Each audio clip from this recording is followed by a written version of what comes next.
లదాఖ్ లో ప్రొటెస్ట్లు జరుగుతూ ఉన్నాయి. లదాఖ్ లో ఇది వాంగ్చుక్ ప్రొవోక్ చేశారని కూడా ఖచ్చితమైన ఆధారాలతో కూడినటువంటి అంశాలు బయటకు వస్తూ ఉన్నాయి. సోనం వాంగ్చుక్ మొదటి నుంచి కూడా ఒక 3-4 సంవత్సరాల నుంచి కూడా ఈ ఎన్జిఓ పేరిట, పర్యావరణం పేరిట ఒకసారి అటానమస్ బాడీగా మొత్తం అటానమస్ కౌన్సిల్ ఇవ్వాలి, స్వయం ప్రతిపత్తి లదాఖ్ ఇవ్వాలి అని ఇంకొక వైపు, ఇట్లా రకరకాల అంశాలను బేస్ చేసుకుని వాంగ్చుక్ అక్కడ నిరసన తెలియజేస్తూ ఉన్నారు, మాట్లాడుతూ ఉన్నాడు. సో ఇప్పుడు లదాఖ్ ప్రొటెస్ట్ ల వెనకాల కూడా ఆయన ప్రొవోక్ చేసిన వ్యాఖ్యలే ఉన్నాయని కూడా నేను ఇందాకనే ఏదో చదువుతున్నాను. యాక్చువల్లీ 4 చనిపోయారు, 58 మందికి గాయాల పాలయ్యారు. సో ఈ నిరసనలు ఎందుకు జరుగుతున్నాయి, వాళ్ళ ఉద్దేశం ఏంటి, దీని వెనకాల ఉన్న కుట్రలు ఏంటి, ఒకసారి చెప్తారా? ఈ సోనం వాంగ్చుక్ అనే ఆయన్ని మన ఆమిర్ ఖాన్ 3 Idiots లో ఒక ప్రొఫెసర్, ఒక టీచర్ అని చూపించారు సాయి గారు. హీఈస్ నథింగ్, ఆయన అసలు ఏం లేదు అట్లా ఆయనకి, కానీ బిల్డప్ వీళ్ళు అట్లా ఇచ్చారన్నమాట. క్లైమేట్ యాక్టివిస్ట్ అన్నారు. ఆయన పని ఏంటంటే బేసికలీ లదాఖ్లో డెవలప్మెంట్ రాకూడదు. కరెక్ట్, లదాఖ్లో నేను కూడా అంటున్నాను, మీరు పటాన్ చెరువు లేకుండా జీడిమెట్లా తీసుకెళ్ళి అక్కడ పెట్టలేరు, మీరు అది చేయకూడదు కూడా. It is very ecologically sensitive area. కానీ ఇప్పుడు జరుగుతున్న గొడవ రాయి గారు, మీకు అందరికి మీరు కూడా వెళ్ళారు కదా లదాఖ్, ట్రావెల్డ్ ఎక్స్టెన్సివ్లీ. లదాఖ్ అంటే 2 సపరేట్ రీజన్స్ సాయి గారు. ఒకటి కార్గిల్ షియా ముస్లిమ్స్, ఇటువైపు ఏమో లే Buddhist and Tibetan Buddhist. Okay, that's very clear, Tibetan Buddhist. Ladakh లో ఆల్రెడీ నెహ్రూ గారు హాఫ్ లదాఖ్ చైనాకి ఇచ్చేసారు. ఇప్పుడు వాళ్ళు అక్సా ఇచ్చింది అంటారు. రాహుల్ గాంధీ గారు అడిగితే దాని గురించి ఏం చెప్పారు.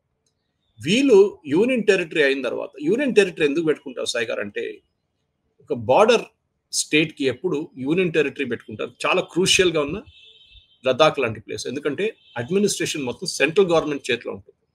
లోకల్ అడ్మినిస్ట్రేషన్ లోకల్ నడిపిస్తారు, కానీ డిఫెన్స్ కానివ్వండి, మీరు రోడ్స్ కానివ్వండి, దాన్ని సెంట్రల్ గవర్నమెంట్ చేస్తారు. ఎందుకంటే రేపు ఒక గొడవ జరిగితే స్టేట్, మమతా బెనర్జీ చూడండి, బిఎస్ఎఫ్ కి 26 కిలోమీటర్లు ఎందుకు ప్రొవిజన్ ఇచ్చారని చెప్పి ఆమె గొడవ చేస్తుంది. ఆమెకి బిఎస్ఎఫ్ వద్దు అక్కడ, బంగ్లాదేశ్ నుంచి అందరు రావాలి కదా ఇక్కడ వైపు, బిఎస్ఎఫ్ ఉంటే ప్రాబ్లం అవుతుంది. ఇది ప్రాబ్లం సాయి గారు. సో అక్కడ లదాఖ్ లో 6th షెడ్యూల్లో మాకు ప్రొటెక్షన్ కావాలని చెప్పి, స్టేట్హుడ్ కావాలని చెప్పారు. ఇది రెండు సపరేట్ సాయి గారు. జమ్మూ కాశ్మీర్ కి స్టేట్హుడ్ ఇస్తామని చెప్పి గవర్నమెంట్ ప్రామిస్ చేసిన మీకు మనందరికి తెలుసు, ఇప్పుడు కూడా ఇవ్వలేదు. ఇన్ఫాక్ట్ నిన్న ఒమర్ అబ్దుల్లా ఒక స్టేట్మెంట్ కూడా ఇచ్చారు, వీళ్ళెందుకు ఇంత పెద్ద గొడవ చేస్తున్నా నాకు అర్థం కాదు, మాకు స్టేట్హుడ్ కావాలని ఇప్పటి నుంచి అడుగుతున్నాం, మాకు ఇవ్వట్లేదు, మేము ఎవరు ఎక్కడ ఏం తగలబెట్టలేదు, మేము ఏం చేయలేదు జమ్మూ కాశ్మీర్లో. కానీ ఇక్కడ ఎందుకు చేస్తున్నారు అంటే సాయి గారు, ఇట్స్ వెరీ క్లియర్, బీజేపీ అక్కడ పైకి రాకుండా, నాకు చాలా మంది ఆల్మోస్ట్ ఆన్ డైలీ బేసిస్, మన ఇద్దరు కలిసినప్పుడు నేను వాట్సాప్లో చూపిస్తాను మీకు, ఆల్మోస్ట్ ఆన్ డైలీ బేసిస్ అక్కడ నుంచి వీడియోలు మెసేజ్లు వస్తున్నాయి. ఇప్పుడు కాదు, 6 నెలల ముందు నుంచే మెసేజెస్ వస్తున్నాయి సాయి గారు. ఏంటి, that these people are doing a dangerous exercise, don't allow these people to progress అని చెప్పి సోనం వాంగ్చుక్ గురించి స్పెసిఫిక్లీ చెప్పారన్నమాట. సో ఇది నేను అప్పుడు లైట్ తీసుకున్నాను. ఏంట్లో వాడు అప్పుడు 12 సార్లు ఇప్పుడు దాకా నిరాహార దీక్ష చేశారు సాయి గారు. 12 సార్లు ఆలోచించండి. ఏం చేస్తారు, మళ్ళీ కాల్ ఆఫ్ చేసేస్తాడు, మళ్ళీ ఇంకా ఢిల్లీకి వెళ్తాడు, అక్కడ చేస్తాడు, మళ్ళీ అది కూడా కాల్ ఆఫ్ చేస్తారు. ఇది రెగ్యులర్ సాయి గారు సోనం వాంగ్చుక్. ఆ సోనం వాంగ్చుక్ ప్రాబ్లం ఏంటంటే, మొన్న కూడా ఇప్పుడు ఏం చెప్తారు, 6th షెడ్యూల్ కింద మాకు ప్రొటెక్షన్ కావాలండి. ఈ 6th షెడ్యూల్ అనే కాన్సెప్ట్ సాయి గారు నార్త్ ఈస్ట్కి ఇచ్చారు. ట్రైబల్ ఏరియా, ఒక ట్రైబల్ ఏరియాకి ఇస్తున్న ప్రొటెక్షన్ నార్త్ ఈస్ట్లో మనందరికి తెలుసు, మయన్మార్, బంగ్లాదేశ్, అటువైపు చైనా, ఈ 3 రాజ్యాలతో కలిసి ఉన్న నార్త్ ఈస్ట్లో ప్రొటెక్షన్ కావాలని చెప్పి ట్రైబల్స్కి ఎప్పుడో కాన్స్టిట్యూషన్లో 6th షెడ్యూల్ అనే ప్రొటెక్షన్ ఇచ్చింది. దాంట్లో చాలా ఉంటాయి, ప్రొవిజన్స్ ఉంటుంది, లోకల్ ఎంప్లాయ్మెంట్ ఉంటుంది, వాళ్ళకున్న పవర్స్ ఉంటుంది, లోకల్ పవర్ అడ్మినిస్ట్రేషన్ పవర్స్ ఉంటుంది, అన్నీ ఉంటుంది. ఇక్కడ కూడా గవర్నమెంట్ చాలా రోజుల నుంచి మాట్లాడుతున్నారు వీళ్ళతో. మినిస్ట్రీ ఆఫ్ హోమ్ అఫేర్స్ కిందనే ఒక నెగోసియేషన్ నడుస్తుంది. ఒక టీం ఇక్కడ నుంచి వెళ్తుంటారు ఢిల్లీకి, ఢిల్లీ నుంచి ఒకసారి టీం ఇక్కడ కూడా వస్తారు. కానీ సోనం వాంగ్చుక్ ఇది ఇప్పుడే కావాలి, ఇంకా ఇప్పుడు కాదు, నిన్న కావాలంటే. ఎందుకంటే సరే మనం వీఆర్ అగ్రీ టు ఇట్, ఎందుకంటే ఈ నార్త్ ఈస్ట్కి ఇచ్చిన tribal rights, special protection land మీద కానీ, రిసోర్సెస్ మీద కానీ, కల్చర్ మీద కానీ, ఆటోనమస్ కౌన్సిల్ మీద మనం దాని నుంచి కొన్ని ప్రొవిజన్స్ వీళ్ళకి ఇవ్వచ్చు, ప్రాబ్లం లేదు. ఎస్పెషలీ డెమోగ్రఫిక్, వాళ్ళ డెమోగ్రఫీ మాడకూడదు. అక్కడ మీరు బంగ్లాదేశ్ వాళ్ళు తీసుకొచ్చి పెట్టలేరు. Ladakh is for Ladakhis, yes, no doubt about it. Industrial pressures నేను చెప్పాను మీకు, ఇక పెద్ద పెద్ద పొల్యూటింగ్ ఇండస్ట్రీస్ అక్కడ తీసుకురాలేము, తీసుకురాకూడదు కూడా. ఈ ప్రొటెక్షన్ అంతా ఇవ్వడానికి యూనియన్ గవర్నమెంట్ రెడీ ఉన్నారు సాయి గారు, ఇచ్చారు కూడా. కానీ ఆయనకి మళ్ళీ ఇప్పుడు ఏదో కావాలి. ఇప్పుడు ఈయన క్లైమేట్ యాక్టివిస్ట్ 35 రోజుల హంగర్ స్ట్రైక్ వెళ్తాడు. ఎందుకు 40 రోజులు ఎందుకు కాదు సార్ సాయి గారు, 45 ఎందుకు, 35 ఎందుకు ఆపుతున్నాడు? ఎందుకంటే తెలుసు అందరితో పోతాడు, పైకి వెళ్తాడని. నిజంగా చేస్తే చేయరు కదా. 14 రోజుల తర్వాత ఇప్పుడు ఎండ్ చేసి నిన్న గొడవ జరిగిన తర్వాత ఏంటి ఆ ప్రెస్ కాన్ఫరెన్స్లో ఆయన కూర్చున్న ఆ ప్లేస్లో ప్రెస్ కాన్ఫరెన్స్ పెట్టి ఈయన కాంగ్రెస్ వాళ్ళు ఇద్దరు కలిసి గొడవ చేశారు. తగలబెట్టండి అన్ని, అది ఇది జెన్జీ గురించి మాట్లాడారు, జెన్జీ నేపాల్లో ఏం చేశారు చూడండి అని. దానికన్నా 2-3 నెలల ముందు వెళ్ళి ఎవరిని కలిశారు సాయి గారు? మొహమ్మద్ యూనిస్ని కలిశారు ఢాకాలో. వాళ్ళిద్దరు కలిసి ఒక హగ్గింగ్ ఫోటో ఒకటి ఉంది, అది కూడా మీరు చూడాల్సింది. ఈ హై పవర్డ్ కమిటీ ఎవరు మన అపెక్స్ బాడీ లే ఏబిఎల్ అంటారు దాన్ని, అది కాకుండా కార్గిల్ డెమోక్రటిక్ అలయన్స్ వీళ్ళిద్దరు డిస్కస్ చేస్తున్నారు. డిస్కస్ చేసి ఇంకా సెప్టెంబర్ 25, 26 తారీఖు ఇంకో డిస్కషన్ ఉండే, అది అక్టోబర్కి వాయిదా పడదు అంతే, అక్టోబర్ 6వ తారీఖు. దానికి ఇంత పెద్ద గొడవ చేయడానికి ఏముంది సాయి గారు? ఇంత వైలెన్స్ చేయడానికి ఏముంది? దాంట్లో మనం నిన్న ఫోటోలు చూసాం చాలా క్లియర్గా, మీరు చూసుంటారు. కాంగ్రెస్ లోకల్ కౌన్సిలర్ లేది, రాహుల్ గాంధీతో ఉన్న ఫోటో ఉంది, దాని తర్వాత ఇది కూడా ఉంది, ఒక మాస్క్ వేసుకొని. ఇది కూడా సోనం వాంగ్చుక్ ఐడియా చూడండి. అని ఏమంటున్నాడు, అందరు మాస్క్ వేసుకోవాలి, అందరు హుడీస్ వేసుకోవాలి, ఎందుకంటే మిమ్మల్ని కెమెరాలో ఎవరు పట్టుకోలేరు. అదే ఫాలో చేస్తారు. ఎందుకు సాయి గారు ఇంత? ఎందుకు భయం ఎంత? మీరు గొడవ చేస్తే మీకు తెలిసిపోతే పట్టుకుంటాను. ఇవాళ 40 మందిని అరెస్ట్ చేసింది సాయి గారు. That is the difference. చాలా మంది అడిగారు జెన్సీ ఇండియాకి ఎందుకు. నాకైతే ఏం డౌట్ లేదు సార్, ఆయనకు రామన్ మెగసెసే అవార్డు వచ్చినప్పటి నుంచే నాకు డౌట్ మొత్తానికి లేకుండా పోయింది. యాక్చువల్లీ రామన్ మెగసెసే అవార్డు వచ్చిన వాళ్ళు ఎలాంటి వాళ్ళు అనేది కొంచెం అంటే అందరినీ అనొచ్చా లేదో నాకు తెలియదు, కానీ ఇప్పుడు కొంతమంది అయితే పర్ఫెక్ట్ గా చెప్పుకోవచ్చు. సో ఆయనకు అప్పటి నుంచే అక్కడ ఏదో చిచ్చు రాజయ్యారని మొదలు పెట్టారు. అండ్ మీరు అన్నట్టుగా ఇప్పుడు ఇదే మోడస్ ఆఫ్ ఆపరేటివ్ చూస్తే మాస్కులు పెట్టుకోవాలి, ఇంకోటి చేయాలి, ఫేస్ రికగ్నిషన్ జరగకూడదు, అరెస్ట్ చేయకూడదు అంటే బ్లాక్ లైవ్స్ మ్యాటర్ అలాంటిదే అక్కడ కూడా అలాగే చేశారు. సీసీటీవీని ఫస్ట్ పగలగొట్టాలి అక్కడ ప్రొటెస్ట్ చేయాలంటే, ఇట్లాంటివి చెప్పారు అక్కడ. మీకు గుర్తుంటుంది, మీకు తెలుసు. సో గొడవ ఏంటంటే ఇప్పుడున్న పరిస్థితుల్లో ఇలాంటి వాళ్ళని అసలు కూకటి వేళ్లతో, ఇట్లాంటి ఆలోచన అంటే కూకటి వేళ్లతో పెకిలించారు. What you say sir?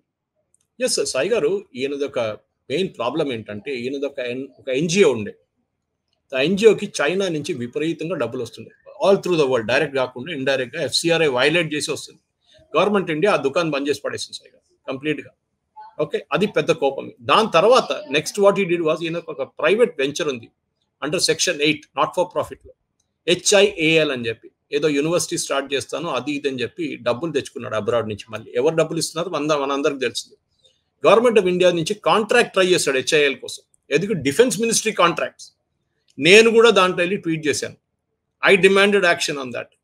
నేనే చేపించానని చెప్పట్లేదు, కానీ నెక్స్ట్ డే అక్కడ లదాఖ్లో ఉన్న మేము అందరు కలిసి ఇక్కడి నుంచి కూడా బయట నుంచి ఉన్న అందరు కలిసి ప్రెషర్ పెడితే 3rd డే యూనియన్ గవర్నమెంట్ ఆ కాంట్రాక్ట్ క్యాన్సిల్ చేసి పడేస్తుంది.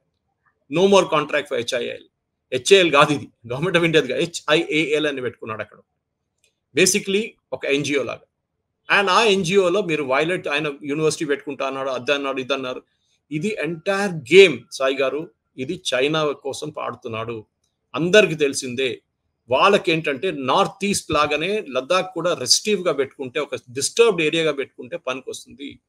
ఈయన ఎప్పుడు చేస్తున్న పని ఏంటి, ముందు గాంధీ గురించి మాట్లాడతారు, సత్యాగ్రహ గురించి మాట్లాడుతూ వెనక నుంచి పొడిచి ఇట్లాంటి వైలెన్స్ చేపిస్తారు సాయి గారు. ఇది ఈయన మెయిన్ పని. ఇది డిస్ట్రప్షన్, ప్రాపగెండా. అక్కడ లదాఖ్లో ఉన్న ఒక్కొక్క వీడియో మీకు నేను చూపిస్తాను సాయి గారు, ఈయన చేస్తున్న అక్కడ అత్యాచారాలు చెప్పలేం మనం. టోటల్ అవుట్ అండ్ అవుట్ ఆయనకు మోదీ గారితో పడదు, మోదీ గారు తీసేసేయాలి. అదే చూడండి సాయి గారు, లాస్ట్ ఎలక్షన్ ఏం జరిగింది 2024 ఎలక్షన్లో లేలో ఉన్న క్యాండిడేట్ ఓడిపోయాడు, బీజేపీ బుద్ధిస్ట్ క్యాండిడేట్. కార్గిల్ నుంచి ముస్లిం క్యాండిడేట్ గెలిచారు. ఎట్లా సాయి గారు అది? ఎందుకంటే కార్గిల్ ఉన్న కాంగ్రెస్ వాళ్ళు, లేని కాంగ్రెస్ వాళ్ళు కూడా ఆయనకు ఓట్ చేస్తారు కార్గిల్ అని, కానీ లే నుంచి ఉన్న బుద్ధిస్ట్ క్యాండిడేట్ గెలవద్దంట. ఆలోచించండి సాయి గారు, ఇది పాలిటిక్స్ అక్కడ. Just because they head and ఈ బీజేపీ ఆఫీస్ తగలబెట్టడం కానీ ఐ రైట్ ఇట్ సాయి గారు. ఫైరింగ్ చేసి పడేశారు. ముందు టియర్ గ్యాస్ కొట్టారు, దాని తర్వాత లాఠీచార్జ్ చేశారు, దాని తర్వాత ఫైర్ చేశారు. జెన్సీ ఇండియాలో ఎందుకు పనిచేయదు అనేది చాలా మంది అడిగారు. నేను ఛానల్లో కూడా మొన్న కూడా చెప్పాను, 2-3 ఛానల్లో. మళ్ళీ చెప్తున్నాను సాయి గారు, మన దేశంలో లా అండ్ ఆర్డర్ ఉంది. రోడ్డు మీద దిగితే పోలీసు వాళ్ళు కొడతారు, దాని తర్వాత లాఠీచార్జ్ చేస్తారు, టియర్ గ్యాస్ చేస్తారు, తర్వాత ఫైరింగ్ చేస్తారు. 4 చనిపోయారు, రియలీ సాడ్. బట్ వాళ్ళు 4 ఏదో గాంధీయిజం ఫిలాసఫీ కాదు వీళ్ళకి. వీళ్ళు వైలెన్స్ లో ఉన్నారు, బండిలు తగలు పెడుతున్నారు. సిఆర్పిఎఫ్ 40 మంది ఇంజర్డ్ అయ్యారు సాయి గారు నిన్న. వాళ్ళు ఏం చేయలేదు, చాలా సేపు వాళ్ళు ఊరుకున్నారు. వాళ్ళు they were under orders not to fire, కానీ లాస్ట్ లో వాళ్ళు కూడా they had to do it. Firing చేయాల్సి వచ్చింది లాస్ట్ లో. ఇవాళ చూడండి, కర్ఫ్యూ పెట్టారు, 40 మందిని అరెస్ట్ చేశారు. ఈ కుట్ర వెనుక ఎవరున్నారు? ఇట్స్ సోనం వాంగ్చుక్ అని నిన్న ministry of home affairs statement ఇచ్చారు రాత్రి, మీరు చూసుంటారు very clearly. And I'm telling you, yes, ministry of home affairs is correct, 100% correct. ఈయన ఎప్పుడో యూఐపీ తీసి అస్సాంకి ఎక్కడైనా పంపించాలి ఉండే. మన పంజాబ్ లో ఒకడు ఉన్నాడు కదా, ఒక తయారై వచ్చింది ఒక టెర్రరిస్ట్, వాని వేసి తీసుకెళ్ళి అక్కడ వేసారు. MP also. అట్లనే ఇది సేమ్ సోనం వాంగ్చుక్ కూడా ఈయన ఎందుకు కాల్అప్ చేశాడు మళ్ళీ fast? He should continued with it. అరే వైలెన్స్ అయింది, వైలెన్స్ మీరే చేపించారండి. You are the responsible fellow for this. ఇప్పుడు చూడండి సాయి గారు, నిన్న ఫ్రెండ్స్ తో మాట్లాడుతున్నాను, లేలో ఉన్న ఫ్రెండ్స్ తో వాళ్ళు లిటరల్లీ ఏడుస్తున్నారు. సాయి గారు, మా బిజినెస్ పోయింది, ఇప్పుడు మెయిన్ ల్యాండ్ నుంచి వచ్చే ఫ్లైట్లు అన్ని క్యాన్సిల్ అవుతున్నాయి, మోటార్ బైక్ నుంచి వచ్చి ఇక్కడ ట్రెక్కింగ్ చేస్తున్న మోటార్ బైక్ ట్రిప్స్ ఉంటుంది, వాళ్ళు క్యాన్సిల్ చేస్తున్నారు, ట్రెక్కింగ్ ట్రిప్స్ క్యాన్సిల్ అయిపోతున్నాయి. సడన్ గా లాస్ట్ 24 hours లో కంప్లీట్ లదాఖ్ టూరిజం దెబ్బతిన్నది. ఎంతో మంది దాని మీద బతుకుతారు సాయి గారు, ఆ టూరిజం ఇండస్ట్రీ మీద. Over night they finished it of. ఇది నాకు బాధ అనిపిస్తుంది, కానీ I think it's a good lesson for people of లే. ఇట్లాంటి వాళ్ళని మీ దగ్గర రానియకండి. సోనం వాంగ్చుక్ లాంటి వాళ్ళు, ఈ కాంగ్రెస్ కౌన్సిలర్స్, వీళ్ళని కూడా. ఇదే రాహుల్ గాంధీ పిలిపించిన ఒక ఎగ్జాంపుల్ ట్రై చేసి చూశాడు, కానీ గవర్నమెంట్ ఆఫ్ ఇండియా సరిగా వాళ్ళకి లెసన్ నేర్పించాలి. నాకు చాలా హ్యాపీ సాయి గారు. ఈ వీడియో మీకు నచ్చినట్టయితే లైక్ చేయండి, 10 మందికి షేర్ చేయండి. అలాగే కామెంట్ల రూపంలో మీ అభిప్రాయాలను మాతో పంచుకోండి. Nationalist hub group of channels ను సబ్స్క్రైబ్ చేసుకుని తెలుగునాట జాతీయవాద జర్నలిజాన్ని ప్రోత్సహించండి. ఈ వీడియో కింద ఉన్న బెల్ ఐకాన్ పై క్లిక్ చేయడం మర్చిపోవద్దు.